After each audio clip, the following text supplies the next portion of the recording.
ઉત્તર પ્રદેશના હમીરપુરમાંથી એક અત્યંત દુઃખદ અને મોટી બ્રેકિંગ ન્યૂઝ સામે આવી રહી છે।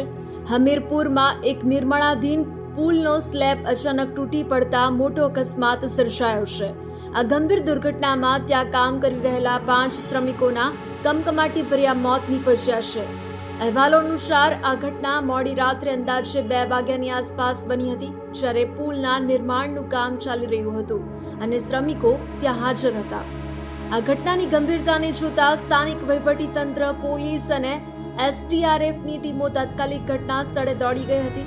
એડિશનલ એસપી અરવિંદ કુમાર વર્માના જણાવ્યા મુજબ કાટમાળ નીચે દબાયેલા તમામ 5 શ્રમિકોના મૃતદેહોને ઓળખીને બહાર કાઢવામાં આવ્યા છે।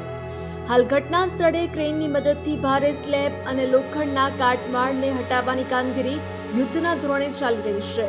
आज रात लगभग 2 बजे के आसपास ये सूचना प्राप्त हुई कि यहाँ पे ये स्लैब गिरा है जिसमें कुछ लोग दबे हैं। इस सूचना पे तत्काल यहाँ के स्थानीय पुलिस और हम सभी लोग यहाँ पे पहुंचे हैं। 3 लोग आप देख सकते हैं यहाँ पे पिलर पे फंसे हुए हैं। इनके रेस्क्यू के लिए एसडीआरएफ हमारी टीम जो है यहाँ पे प्रयास कर रही है। कुछ लोग मलबे में दबे हैं। 6 लोग की सूचना है, जिसमें से अभी 5 लोग को तो हम लोग आइडेंटिफाई कर लिए हैं। અકસ્માત મટીરીયલની નબળી ગુણવત્તાના કારણે થયો છે કે અન્ય કોઈ ક્ષતિ હતી તેની તપાસ શરૂ કરવામાં આવી છે। કોઈ પણ મોટા પ્રોજેક્ટમાં સુરક્ષાના કડક નિયમોનું પાલન કેટલું અનિવાર્ય છે તે આ ઘટના ફરી સાબિત કરે છે। આ અકસ્માતના વધુ અપડેટ્સ માટે જોતા રહો ગુજરાત સુરક્ષિત।